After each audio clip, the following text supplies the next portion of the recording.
subtopic that we'll get into is the fulfilled promise mentality.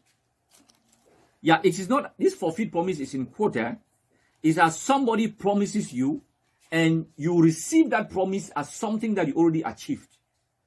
So inside your mind is that the promise has been fulfilled.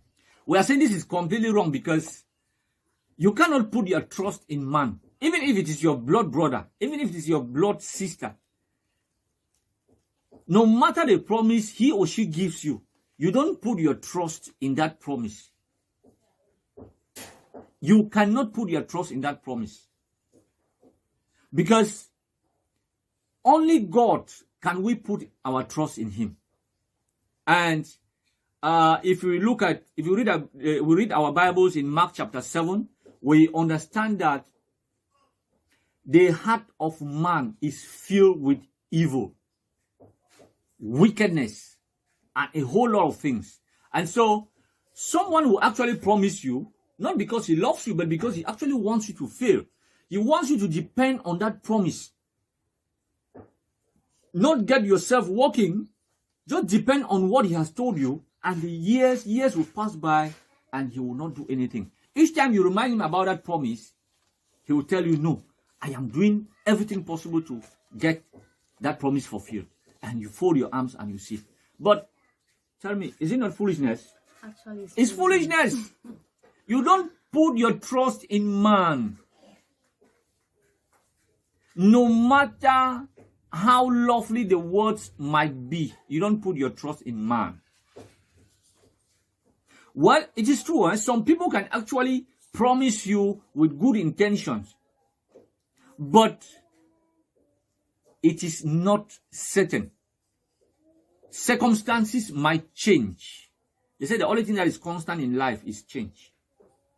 Someone can promise you at the beginning with very good intention to actually help you, but circumstances might change. His situation might change. Someone might advise him negatively against that promise, and he changes his mind. But now what we are saying here is, even when you have a promise, you don't have to fold your arms and sit. The problem here is not receiving the promise, but the problem is folding your arms and sitting as if everything depends on somebody else. You just fold your arms and sit. Even to go out and look for something to do. No, you are sitting and waiting for Mr. Father Christmas to come. Wake up. Use the minimum resources that you have. And we all have those resources. We all have the minimum resources to start doing something. Stop that mentality. If you look at man, generally, when God created man in the Garden of Eden, if you look at Genesis chapter 2 verse 15, after creating the Garden of Eden, God handed it over to man and said, take this and keep it. In other words, God told man to take charge, to take full responsibility of the Garden of Eden. And it was a way to say man should get working. And Adam wept. Adam and Eve wept. If you look at the later verse, after verse 15, the Bible says, God saw man and he was lonely and he created a helper. And that helper was a woman. A helper is not somebody who come and fold the arms and sit, but a helper is somebody who is coming to work. And so we are all commanded by the same word, by our Creator, to be hard workers. And folding arms and sitting down is the greatest sin that you can ever think of. If everybody in the world, even that person that promised you, folded his arms and sat down like this,